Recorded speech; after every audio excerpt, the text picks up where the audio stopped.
এই বিডিআর এর ঘটনা হাসিনা আসার 1 মাস পরেই কেন ঘটলো? হাসিনা সবকিছু জানতো। 4 জনে সেদিন ডিনারে কেন যায়নি?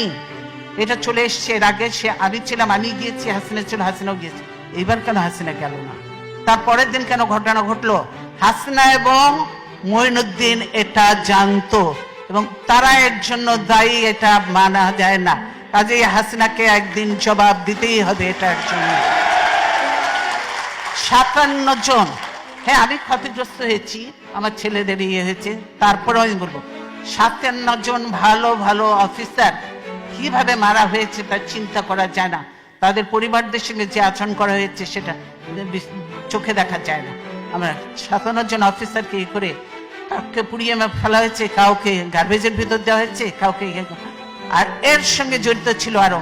আপনারা জানেন যে একজন ইয়ে ছিল, সে র্যাবে আমরা নিয়েছিলাম, লোকটা খুব ভালো ছিল, শায়েক আব্দুর রহমান গুলজার, আপনারা জানেন গুলজার ধরেছিল ওই শায়েক আব্দুর রহমানকে।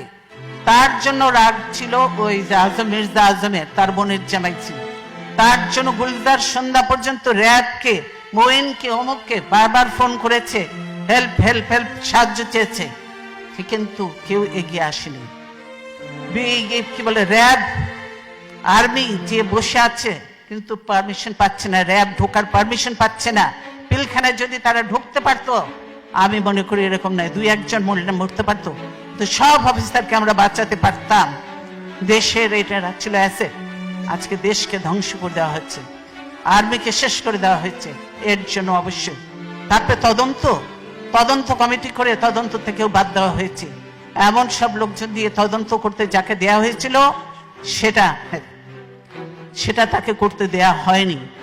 তারপর সে তাকে বাদ দিয়ে আরেকজনকে দিচ্ছে, দলীয় লোককে দিয়ে ইয়ে করে কোন রকম নাম কাস্তে লোক দেখাতে হবে, সেটা করেছে, কে করেছে তাদের লোক।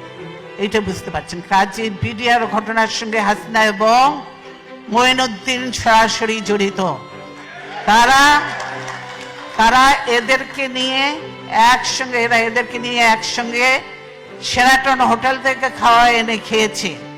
তাদের যে তখন একজন ছিল, কি ডিডিজি ছিল না কি ছিল, কি নাম, তৌহিদ তখন কোথায় ছিল? হাসিনার ওখানে ছিল না? নিজের পরিচয় দিয়ে গেছে, একসঙ্গে খাওয়া দাওয়া করেছে, সবকিছু করেছে, ভালো কাজ করেছে, বাবা দিয়ে পাঠিয়ে দিচ্ছে। এই হলো অবস্থা। কাজে শুধু এই ঘটনা নয়, হাসিনা অনেক কিছুর সঙ্গে জড়িত। এবং বর্তমানে যে জঙ্গি তোলা হচ্ছে বিদেশিদেরকে ভয় দেখানোর জন্য, যে এই দেখো আমি ক্ষমতা থেকে গেলেন এই দেশে জঙ্গিদের উত্থান হবে, এই দেশে এইভাবে মানুষ হতে হবে, এই হবে। সেই জন্য তারেক বলেছে, আমি আর বলবো না, এই যে বলেছে, আমি শুধু ছবিটা দেখাতে চাই, অ্যালার্মিং কথাটা, অ্যালার্মিং, হ্যাঁ ছবি দিয়েছে, মানব ছবি, বুঝেছেন? বলছে কি, সিজারকে গুলি করা হয় কাছ থেকে, বন্ধ ছিল সড়ক বাতি বন্ধ ছিল কেন? তার জন্য দায়ী কি বিএনপি? সরকার দায়ী হতে হবে। কেন ছিল? ডিপ্লোম্যাটিক এরিয়া ওটা, সেখানে বাতি বন্ধ থাকার কথা নয়, বাতি বন্ধ থাকা। আর এখানে জড়িয়ে দিল বিএনপি, সেই আমাদের কাইয়ুমকে জড়িয়ে দিল, যে কাইয়ুম মোটেই না। এই হলো মিথ্যা। হাসিনা মিথ্যা কথা বললো, মানে প্রতিনিয়ত হাসিনা মিথ্যা কথা বলছে এবং মানুষের উপরে অত্যাচার চালাচ্ছে। তাই আমরা বলতে চাই, আল্লাহ আছেন, আল্লাহ অবশ্যই দেখছেন, আল্লাহ বিচার করবেন।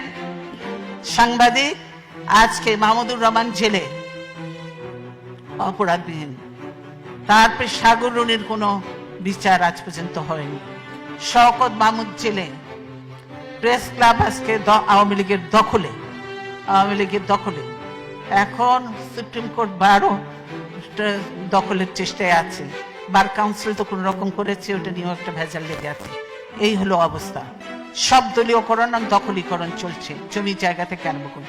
সেই বাংলাদেশ এখন মুসলমান, হিন্দু, বৌদ্ধ, খ্রিস্টান কোন ধর্মের মানুষ নিরাপদ নয়।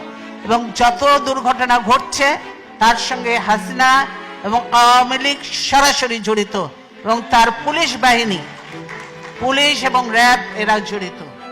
তাই আমি বিদেশিদের কাছে আহ্বান করব, এই র্যাবের ইউএন মিশন বন্ধ করতে হবে, র্যাবকে বন্ধ করে দিতে হবে। র্যাবকে যে গুলি টুলি সাপ্লাই দেওয়া হয় এগুলো বন্ধ করতে হবে, নাহলে বাংলাদেশের নিরীহ মানুষরা মরবে, বিদেশেরাও মরবে। এবং এগুলো সব বন্ধ করতে হবে, র্যাব পুলিশ এদেরকে। পুলিশ এই দেশে দেখেছি, পুলিশরা হলো জনগণের সেবক, জনগণের নিরাপত্তা দেয় এরা। অথচ বাংলাদেশের পুলিশ জনগণকে ধরে নিয়ে যে ঘুষ নেয়, না হলে গুলি করে হত্যা করে জঙ্গলে ফেলে দেয়। এই হলো বাংলাদেশের পুলিশের অবস্থা। কাজেই আমরা খুব একটা খারাপ সময়ের মধ্যে দিয়ে বাংলাদেশ যাচ্ছে। আমরা অত্যন্ত কষ্টের মধ্যে আছি। তারপরেও আমি এতদিন গণতন্ত্রের জন্য সংগ্রাম করেছি, এখন অনেক বয়স হয়েছে, তারপরেও বিশ্বাস আছে, আস্থা আছে, আল্লাহর উপর বিশ্বাস আছে এবং আল্লাহর রহমত আছে। গণতন্ত্রের শেষ লড়াই পর্যন্ত আমি চালিয়ে যাব এবং দেশে গণতন্ত্র প্রতিষ্ঠা করে, গণতন্ত্র পুনঃপ্রতিষ্ঠা করে ইনশাআল্লাহ তারপরে দেখা যাবে আল্লাহ যা কপালে লিখছে তাই হবে। তাই আমি আপনাদেরকে অনেকদিন পর দেখা হলো, আবার কবে দেখা হবে জানি না, কিন্তু বলতে চাই আপনার প্রবাসে থেকে বাংলাদেশে কারো কথা বলার কোনো সুযোগ নয়। কোন সাংবাদিক কিছু লিখতে পারে না, ধরে নিয়ে চলে যাবে, মামলা দিয়ে জেলে ভরে দিবে, কেউ পারে না। যা দুই চারটা কথা আমি বলি, ধরলে ধরুক, কিছু আসে জানে ভয় পাই না। প্রবাসে আপনারা আছেন এবং আপনারা কিছু কথাবার্তা বলবেন, টকশো, এখন টকশোতে যেতে পারে না, আপনারা কথাবার্তা বলবেন, আপনারা লেখালেখি করবেন, আপনারা একটু জানাবেন, সেটাই করতে হবে। কাজে প্রবাসে আমরা বলি যে আপনার সোশ্যাল মিডিয়াটাকে আপনার বেশিভাবে কাজে লাগান, এটাকে কাজে লাগান এবং এটা দিয়ে যেমন মিশরে সেই কি স্প্রিং রেভলিউশন হয়েছিল, বাংলাদেশেও এটা দিয়ে রেভলিউশন করা সম্ভব এবং গণতন্ত্রকে ফিরিয়ে আনা সম্ভব।